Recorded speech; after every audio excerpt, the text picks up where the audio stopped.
Hello everyone, I am Dr. Mamta Sharma, Faculty Member of Commerce EAFM at SS Jain Subodh PG Mahila Mahavidyalaya.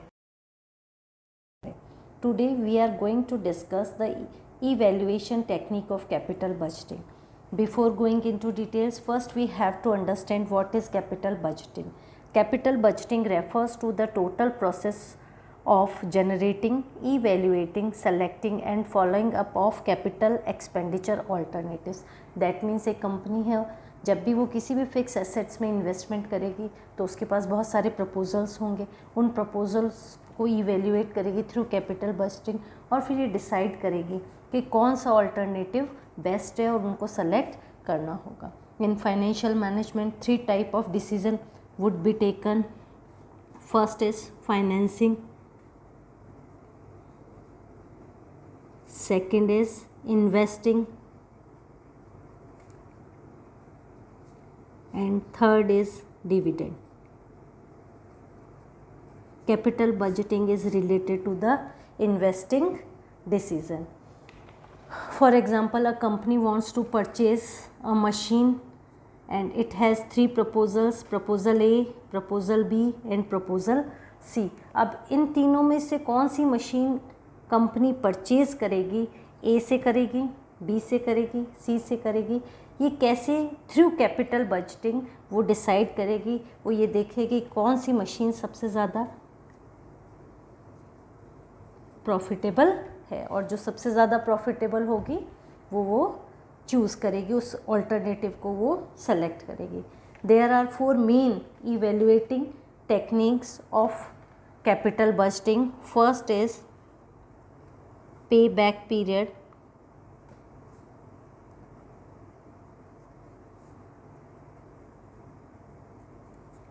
second is average rate of return method,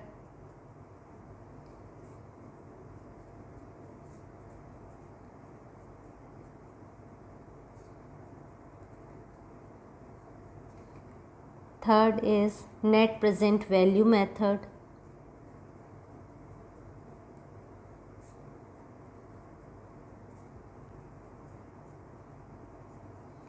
fourth is internal rate of return method.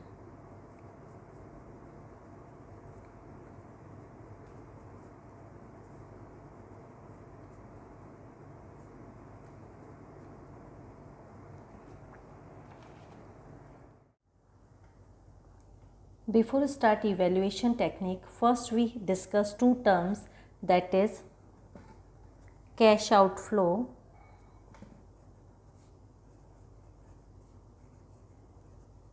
or initial investment.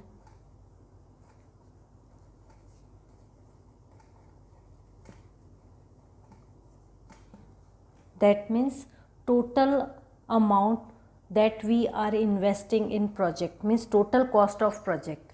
Second is cash inflow.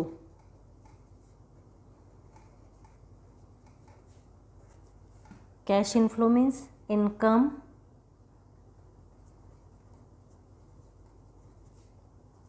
after tax but before depreciation. कैसी income हमें required होती है? Income after tax but before depreciation. Let's understand cash inflows through example. For example, cost of machine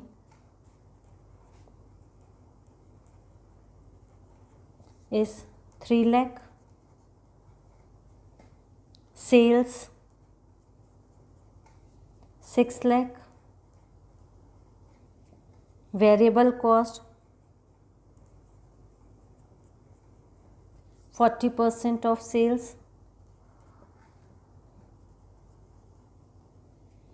fixed cost 20,000, life of project 10 years, taxation rate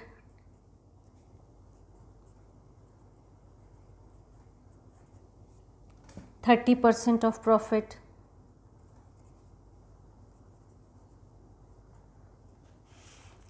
now let's discuss how to calculate cash inflow. First सबसे पहले हमें income calculate करनी होगी। कैसी income चाहिए हमें, कैसी income की रिक्वायरमेंट है? Income after tax but before depreciation, मतलब ऐसी इनकम चाहिए कि जिसमें से टैक्स तो लेस हुआ होना चाहिए पर डेप्रिसिएशन लेस नहीं हुआ होना चाहिए। तो सबसे पहले अपन इनकम कैलकुलेट करते हैं। सेल्स कितनी गिवन है हमें? 6 लाख लेस वेरिएबल कॉस्ट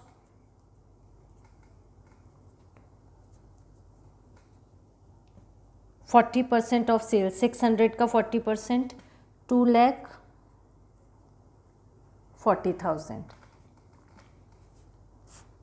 कितना है? 3,60,000 less fixed cost that is 20,000 remaining 3,40,000। ये कैसा प्रॉफिट आ गया?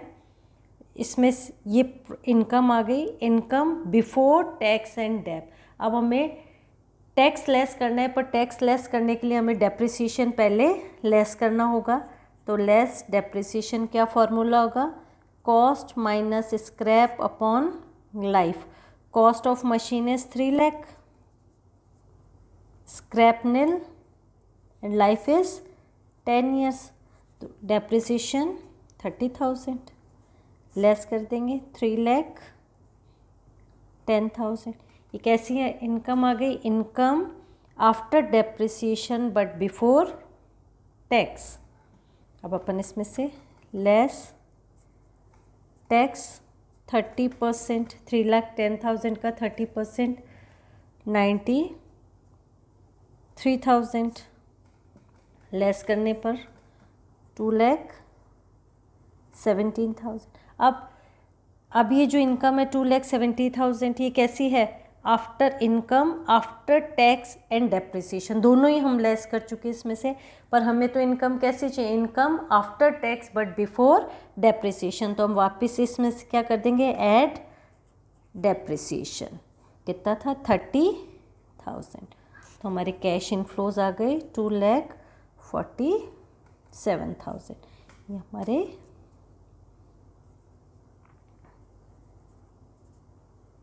Cash inflows 2,40,000। अब हम स्टार्ट करते हैं pay back period. The first evaluation technique is pay back period.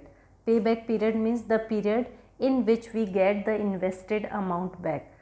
जो हमने इन्वेस्टमेंट किया जिस साल हमें वो रिटर्न होता है, वो पीरियड पे बैक पीरियड होता है। पे बैक पीरियड मेथड के लिए दो चीज़ों का हमें पता होना बहुत ज़रूरी है, एक तो कैश इनफ्लो और एक कैश आउटफ्लो। इसमें दो कंडीशंस हो सकती है। First, when cash inflows are equal, that means जो हमें रिटर्न हो रहा है वो सेम अमाउंट है, हर साल हमें सेम अमाउंट मिल रहा है। जैसे 20,000 हमने इन्वेस्टमेंट किया 1 लाख रुपीज़ का और जो रिटर्न हो रहा है वो हर साल हमें 20,000 हो रहा है। तो हम क्या फॉर्मूला यूज़ करेंगे इस सिचुएशन में? इनिशियल इन्वेस्टमेंट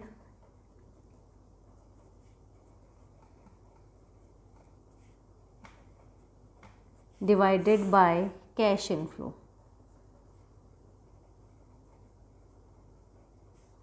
इनिशियल इन्वेस्टमेंट हमारा कितना था? 1 लाख और कैश इनफ्लोज कितने हैं? 20,000। तो पे बैक ईयर क्या हो गया हमारा? 5 year. That means 5th year में हमने जो इन्वेस्टमेंट किया था वो हमारे पास वापस आ जाएगा। इसके बाद की जो लाइफ होगी वो हमारे प्रॉफिट ईयर्स होंगे। Second, when cash inflows are unequal, तो हम इसको एग्जाम्पल से समझते हैं कैसे करेंगे। For example, year cash inflows, year 1 2 3 4 5, cash inflows 20,000, 30,000, 40,000, 50,000, 60,000। जब हम इस तरह अलग मतलब फर्स्ट ईयर में हमें जो रिटर्न है वो 20,000 है, सेकेंड ईयर में हमें 30,000 आ रहा है, थर्ड ईयर में 40,000 मिल रहा है, फिफ्थ ईयर में 50,000, means different different cash inflows है। जब हमें इस तरीके इस क्वेश्चन में गिवन होता है तो हम क्या करते हैं, cumulative cash inflows, next column जो हम बनाएंगे वो क्या हो जाएगा, cumulative cash inflows,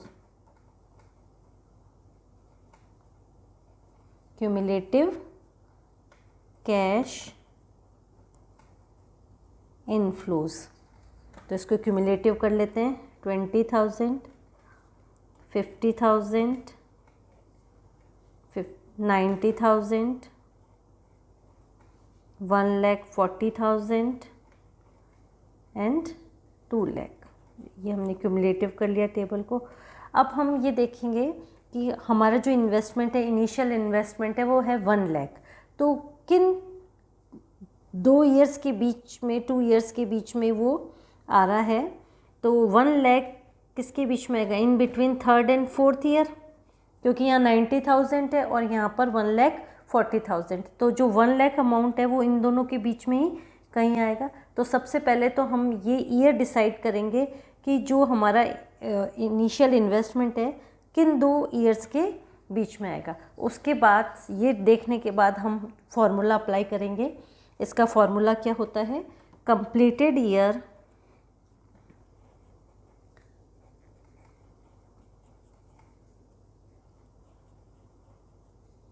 plus initial investment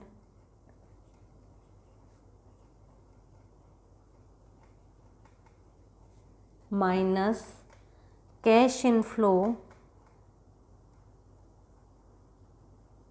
of completed year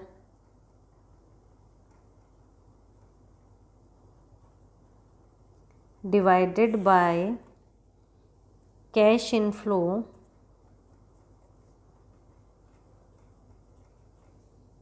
of payback year, payback year या नेक्स्ट ईयर आप कुछ भी कह सकते हैं। तो कंप्लीटेड ईयर कौन सा होगा, देखो 3, जो फर्स्ट ईयर होता है वो कंप्लीटेड ईयर होता है, वो क्या हो जाएगा 3, प्लस इनिशियल इन्वेस्टमेंट हमारा कितना है 1 lakh, minus cash inflows of completed year 3 है तो इसके कैश क्यूमुलेटिव कैश इनफ्लोज लेंगे क्या है 90,000 divided by cash inflow of पे बैक ईयर या नेक्स्ट ईयर। तो नेक्स्ट ईयर क्या फोर्थ ईयर है, इसका कैश इनफ्लो दैट इज़ 50,000। अब हम इसको सॉल्व कर लेंगे तो हमारा आंसर आ जाएगा 3.2 ईयर।